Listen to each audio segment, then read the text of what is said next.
I'm Whitney Harding live in Nashville. A win for the Cats today, so we're going to check in with the nation. I mean, you've probably heard of them. They're kind of blue. While Purdue lost 2 games down in the Bahamas in that battle for Atlanta's tournament, it was obvious yesterday that David Padgett does not consider this Purdue Boilermakers team anything but a top 25 club. And the last time Louisville beat Alabama was the Fiesta Bowl in 1991, and tonight probably a taller task. Kent, if you want to know what the course conditions were like today, simply just look at my hair. It is frazzled. It is all over the place. And 28 touchdowns. Those were those Heisman numbers. Now, here are his numbers so far this season, a little bit lower in rushing yards, a little bit higher in passing yards. They have Malik Cunningham, where they're going to put back. They're doing prep this week for scout team, and having to go against Malik, who's also very quick and very elusive, is going to be a big advantage. Jasmine Jones the last couple of years has definitely always been a spark emotionally and defensively for this Louisville team, but now the thing is, it's her offensive improvement that's really helped Louisville take it to the next level. Tonight, WHS 11's Whitney Harding discovers how Faith was overcoming tough odds from the very beginning. Archery is all about rhythm. I take my bow and then I take a deep breath in and out. Staying calm, cool, collected. And then I picture myself shooting a perfect bullseye just in order to get everything going in a good routine. It's the same steps, the same way, every time. And Faith Oakley has that same strategy. With archery, you focus on one thing and one thing only. It's just she has to do things differently than everyone else. And then I put the mouth tab on my back teeth, on my molars, and then I hold it there for about 2 seconds. Then I take another breath, and then I pull back, and I hold it at my aim point for about 3 seconds, and then I let go. Shooting the bow the way I do and watching her do it, it was just like biting down with her teeth, and I was just astounded. It was just amazing. A lot of people are like, wow, she shoots with one arm. It's like, no, I just shoot archery. You know, I don't look at it anyway. It's not any harder, it's not any easier. It's just, at the end of the day, if you put the work into it, you're going to be a good shot. And that's an attitude that has been instilled in Faith from the time she was born, when she lost the use of her right arm. When I was born, I ended up getting injured, and it ended up paralyzing this arm. It was a brachial plexus injury, so the nerves on my spinal cord connected to my brachial plexus in my arm completely separated. It was terrible because it was caused at birth. She wasn't that way inside me. It was caused at birth, and it was an accident. Faith has had multiple nerve transplant surgeries to gain some feeling in her arm, but there was nothing more that could be done. We had hoped that the nerves were just stretched and that they would heal themselves, but it was a complete revulsion. The challenge itself isn't being different, it's having other people perceive me as being different. I don't believe that I have it any harder than anyone else because I've dealt with it all my life.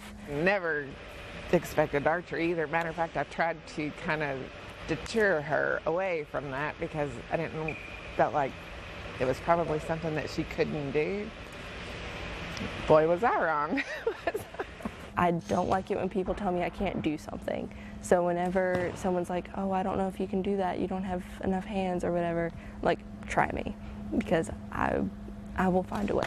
Now Faith is using archery to find her way to higher education and maybe beyond. All the colleges in Kentucky who offer scholarships have made contact. It's pretty cool, yeah, she can pay for her education, shooting bow and arrow. I'm looking forward to shooting archery in college and hopefully going to the Paralympics or even the Olympics one day. At the end of the day, it's just me and the target. As long as I'm hitting that bullseye, I'm okay.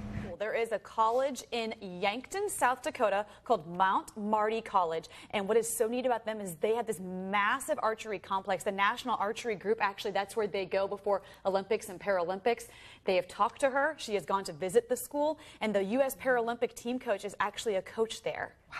But she made it clear she is not a para archer. She wants to compete in the Olympics. And she's Hey, Kent, shoot around going on behind me with the Purdue Boilermakers. And while Purdue lost 2 games down in the Bahamas in that battle for Atlanta's tournament, it was obvious yesterday that David Padgett does not consider this Purdue Boilermakers team anything but a top 25 club, probably even a top 20 team. But a big change for the Boilermakers this year, and that is with personnel. Caleb Swanigan, the All-American from last year, has moved on to the NBA, and he gave the Boilermakers a physical presence. But Purdue still does have size in their dual 7-footers. The big thing with this year's team, outside shooting, that makes them really dangerous. In their win over second-ranked Arizona, well, at the time second-ranked Arizona, Purdue shot 57% from the field, 50% from 3. They have so many guys that can make shots. You know, if you stop or contain 1 or 2, well, then there's 1 or 2 or 3 more that can shoot the ball just as well. You know, it's like, it was impressive to watch Purdue against Arizona. Tip-off is tonight at 8 o'clock. We'll have full coverage on 11 at 11. Reporting live at Mackey Arena, Whitney Harding, WHAS 11 News. That time of possession, to me, that was the big statistic, because time of possession goes with number of plays, and Louisville just did not have as many as Clemson, which really just, it sounds simple. It is. Makes it harder to score more points. Let's go to the highlights and see exactly what happened here. It was a great atmosphere at Papa John's Cardinal Stadium. The blackout was on. First time U of L has hosted a top 5 opponent in primetime. Cards couldn't get points on their first drive. Tigers, though, got going quickly. Kelly Bryant to complete to Hunter Renfro. 40 yards. That puts Clemson in the red zone. They would get in a 4th-and-1 situation, convert it. Very next play, Bryant on the keeper runs it in. 7-0 Clemson. But Louisville responds, and, well, big surprise. It's the Heisman Trophy winner, Jackson. Fakes the handoff, keeps it, goes 30 yards for a big first down. Cards in business at this point. 4th quarter, Jackson escapes a tackle, airs it deep to Jalen Smith, alone in the end zone. A 36-yard score. Louisville with some life, but Clemson just knows how to respond, and they killed momentum all night. Not even 2 minutes later, Adam Choice goes 39 yards for another Tigers touchdown. Now this turned into a blowout. Tigers making that huge statement, winning it 47-21. That time of possession, like I mentioned, was absolutely huge. But a big stat for me as well, 3rd down. U of L just extremely not as good as Clemson in converting those 3rd downs. Clemson was better than 50% on the night. Kelly Bryant alone, 6 for 9, 99 yards, ran for a touchdown on 3rd downs. Well, 5 years ago this week, an EF4 tornado devastated the southern Indiana town of Henryville. A year later, while the town itself was still trying to rebuild, so was the basketball team, as they did not win a single game. Now, 5 years later, the team is making history and bringing a community back together. A basketball hitting the court in a high school gym is like a heartbeat. There's rhythm, consistency, a soulfulness. But on the afternoon of March 2nd, 2012, in the Henryville High School gym, there was no heartbeat. Only silence after an EF4 tornado shook the town. It was kind of surreal seeing the destruction and then seeing the National Guard walking through your town. It was like to me, I felt it was like a war scene, seeing the troops and all the destruction. And it was kind of scary, the magnitude. Jared Hill grew up in Henryville just like his parents, his grandparents, and generations all the way back to the 1800s.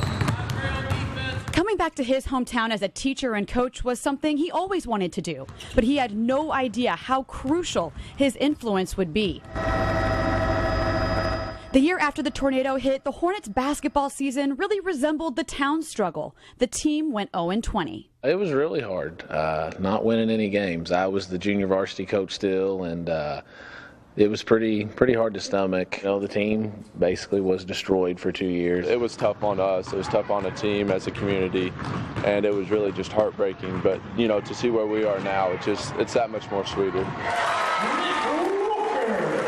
Fast forward 5 years and the town has really come a long way. The school is standing, the gym has all its walls, and now on Friday nights the stands are full. This season the Henryville Hornets have won 19 games, the most regular season wins in school history, and they've brought the heartbeat back to this town. We have pride in what we've done in the community, so now we've taken pride on what we do on the basketball floor, and it's kind of just translated into winning basketball games. And I think it all comes back to how hard do they work, and are you willing to sacrifice for your teammate? And I think that was the part that they learned from the tornado, the sacrifice for your teammate, and I think they bleed for that. People you know, they're happy. They're really happy with our boys, and just the support, because, you know, we did have a time period it wasn't there, and it's great to have it back.